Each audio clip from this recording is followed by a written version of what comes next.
let's talk about Brock Purdy's lack of clutchness. So he's led a couple drives at the end of games, that won games that ended with field goals or rushing touchdowns, but he has never thrown the touchdown pass that won the game. Jimmy Garoppolo did it. He threw to Dante Pettis to beat the Steelers. He threw to Jeff Wilson Jr. to beat the Cardinals, and he threw to Brandon Ayuk to beat the Bengals. Jimmy Garoppolo wasn't particularly clutch, but compared to Brock, he was. And I think we're seeing out now 3 seasons of Brock Purdy. He is not someone you have a lot of confidence in if the game is tight down the stretch. I no longer do. It's interesting. Last season, I was enamored of Brock Purdy. He seems like such a decent kid. His story is storybook. And he does certain things very well. When, I guess, especially against zone coverage, he's very good over the middle of the field. But he's not as good at man-to-man coverage when the windows are not as big. And it doesn't help that Kyle never invests in the offensive line. So the guy's always in danger, and he can't make really precise throws. And that against man-to-man, and that kills him in the second half, Iggy. It does. It kills him. And then it always interests me in the post-game, he'll say, I threw a pick. I have to learn from that. I can learn from that. No, your learning phase is over. You're supposed to be the franchise quarterback. Learning was in college, and learning was in your rookie year or when you first took over.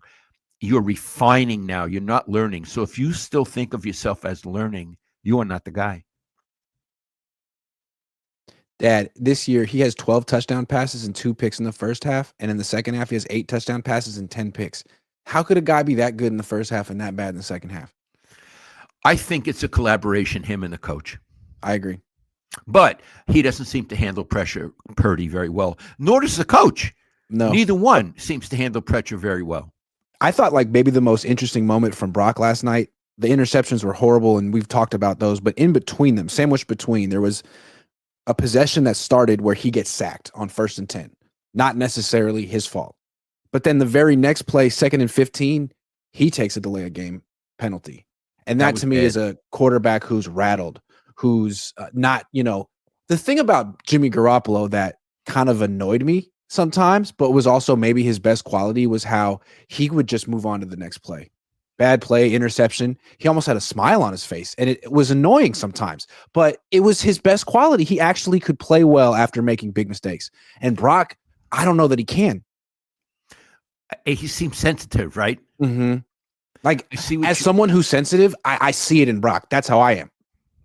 Yeah, you would start crying on the field. Me too. Oh, for sure. They'd have to bring out Kleenex. Yeah. Right. You'd have to be like, sweetie, you're still a good player. It's okay. True. True story. I think Brett Favre, right? He could throw 5 picks in a row and he'd still be feeling good about him. Hey, that was a pretty good spiral. Absolutely. Yes. Yeah. Yes. Right? Yeah. Yeah, that was a hell of a throw. I just went to the wrong guy, but what the? Yeah. And this kid, no, he's living both the next play and the last play at the same time. Yeah. And I think early in his career, when he hadn't hurt his elbow, or when McCaffrey hadn't hurt his Achilles and the team was really rolling, they would put teams away early in the third quarter and they would just cruise the rest of the way. Now there's a really tight games with a lot of pressure on him. And not only do they have the pressure of winning a football game, but he has the pressure of proving that he's worth this huge extension. His biological clock, their lives. I mean, they got so much stuff piled on this season, and he's crumbling. And Iggy, you raise a good point. The Niners are a team built to play from ahead. Yeah. They are not a team built to come back. No. Part of the issue is they're not that kind of team. But Dad, if you're paying a quarterback a lot of money, forget 60, but 70, 50, 40, wouldn't you like him to have the capability of bringing you back? Isn't that kind of what you're paying for? Hey, if we're down 14, the game's not over. Right. Yeah. But with Purdy, it's over. At least now it is. Iggy, he could be ahead and it's over. And it's over. It's true. He was ahead last night. He could be ahead and it's over. He doesn't have to be behind and it's over. Good point. That's a good point. Sir Cash Money says, "Hiya Cohn, sorry for being MIA for a while. I was dealing with a lawsuit that involved a pigeon, bus, and a spoon. Anyways, give me a summary of the state of the Niners since I've been MIA. I got tickets for the Cardinals game. Oh, everything's fine. Kyle and John are coming back. Didn't you hear? They're coming back. And Brock probably going to be sticking around for a long time too. Yeah, with a lot of money. Everything's fine. Yeah, they're just a few plays away from being in the playoffs. Bill Kennedy says, makes me think they will not play hardball with Purdy, Moody, etc. I was hoping the loss would bring about change. I predicted loss at half with coach. Well, you were right. You were right. Shady Luke says Purdy couldn't go back in because of a contusion. What? That's not bad, right? Or am I tripping, Grant? I don't know, but he couldn't throw. He's a very earnest person. He couldn't throw, but I don't know what that means about tomorrow. Yeah. I mean, maybe tomorrow he can throw. We'll see. Yeah. We're on Purdy watch. I'm back on Purdy watch, going to practice again. Kilo TW says, just want to point out that Kyle used Debo all wrong this season. Debo is more productive with his touches when he's in the red zone, and Kyle completely abandoned that this season until these last two games.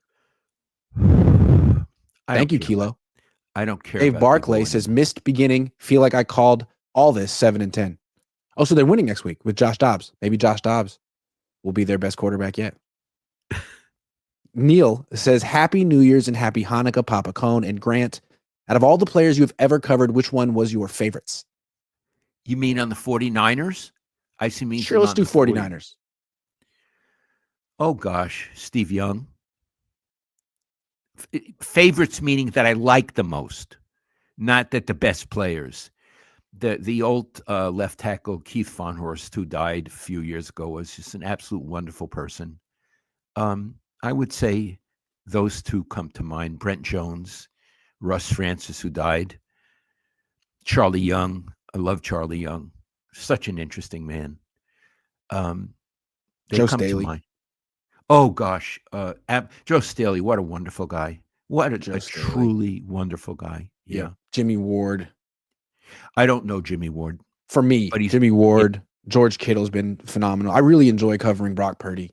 I like him a lot. Those guys. And I'm probably missing a million people. Yeah.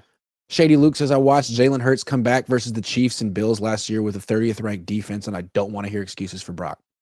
I don't like to hear any excuses. Yeah. Todd Labor says, hi, Grant. Hi, Mr. Cohn. Happy New Year. Why did this Jed York guy want to bring back Kyle Shanahan? I don't understand, Jed. What's he on? Kyle has a big ego. I'm shocked he's still going to coach this team. They have money invested in him, which they shouldn't have money invested in him. So I'm saying they'll bring him back next season, but they'll fire him after next season. The young Montana's been a member for 40 months. Thank you very much. Jorgen 1990 says, shouldn't Lynch be able to fire Kyle Shanahan hierarchically?